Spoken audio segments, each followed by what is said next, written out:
Hey everyone, today I'm going to show you how to block calls from the no caller ID on your phone. If you're tired of getting calls from unknown numbers, this video is perfect for you. So to begin, calls from no caller ID means that the person who's calling you has blocked their number from being visible.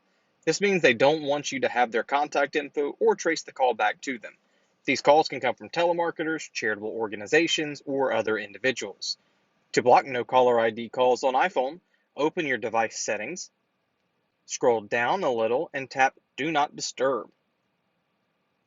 Next, we are going to go down where it says Phone and allow calls from. And right here, it is originally selected on everyone. We are going to change it to all contacts.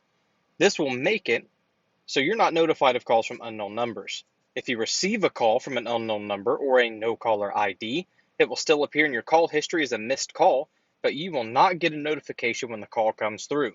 No more unwanted telemarketers and spam calls. If you guys found this video helpful, feel free to subscribe for more.